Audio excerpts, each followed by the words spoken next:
चिलचिलाती धूप में एक नौजवान लड़का लोगों के घर घर जाकर कुछ दैनिक इस्तेमाल होने वाली चीज़ों को बेचने की कोशिश कर रहा था।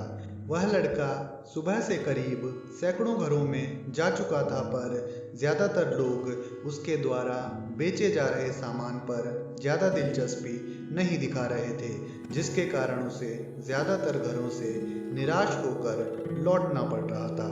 अब लगभग दोपहर के 1:30-2 बज चुके थे और उस लड़के को घूमते घूमते लगभग 4 से 5 घंटे हो चुके थे।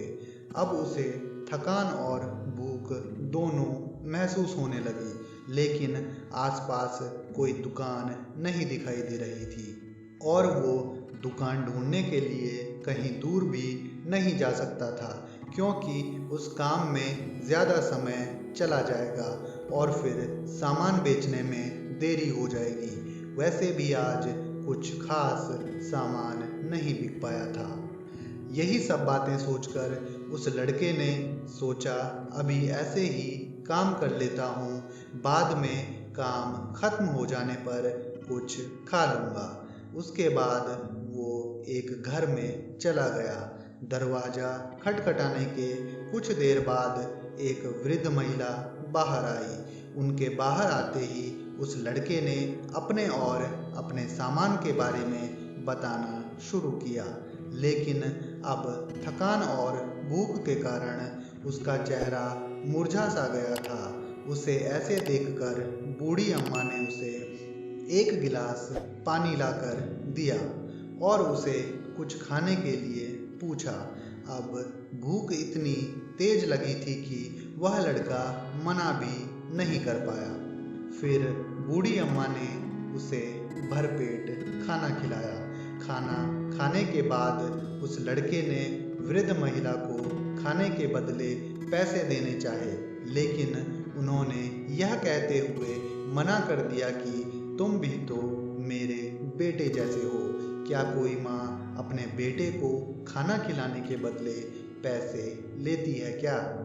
महिला की बातें सुनकर और उनका व्यवहार देखकर उस लड़के को एक अलग ही खुशी मिली और उसका आत्मविश्वास और मनोबल भी बढ़ा। फिर महिला को हाथ जोड़कर धन्यवाद कहने के बाद वह लड़का वहाँ से चला गया। फिर कुछ सालों बाद वही वृद्ध महिला, जो कि अब बहुत वृद्ध हो चुकी थी, एक दिन उनकी तबीयत खराब होने लगी तो परिवार वाले उन्हें एक डॉक्टर के पास ले गए। डॉक्टर ने उनकी जांच करने के बाद उनके परिवार वालों से कहा कि आपको इन्हें शहर ले जाकर किसी बड़े अस्पताल में दिखाना चाहिए।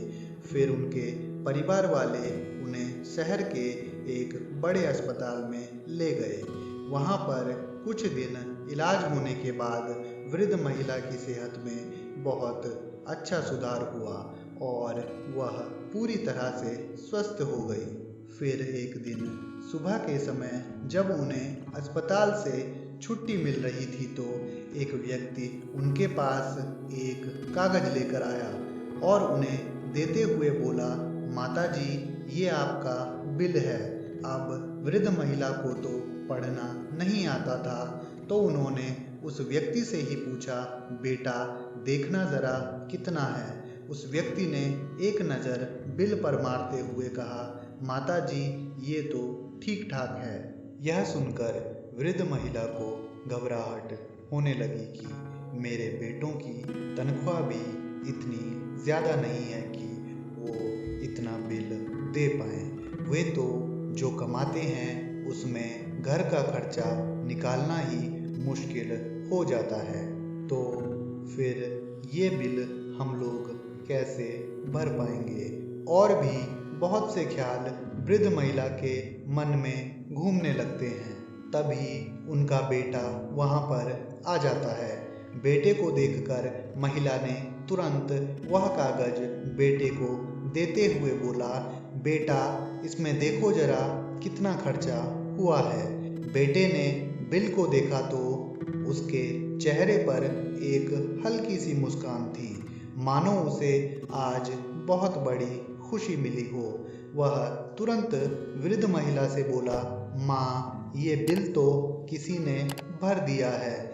इसके साथ एक पर्ची पर लिखा है, आपने अपना बिल कुछ साल पहले एक भूखे लड़के को खाना खिलाकर भर दिया है।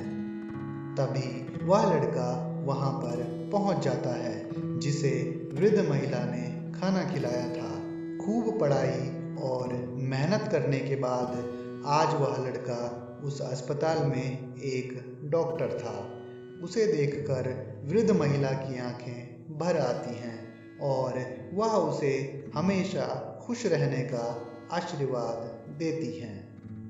दोस्तों, एक छोटी सी कहानी जीवन में एक बड़ी सीख देती है कि जब भी कोई व्यक्ति किसी ज़रूरतमंद की मदद करता है तो उसके द्वारा की गई मदद कभी ना कभी अप्रत्याशित तरीकों से उसके पास वापस लौटकर जरूर आती है।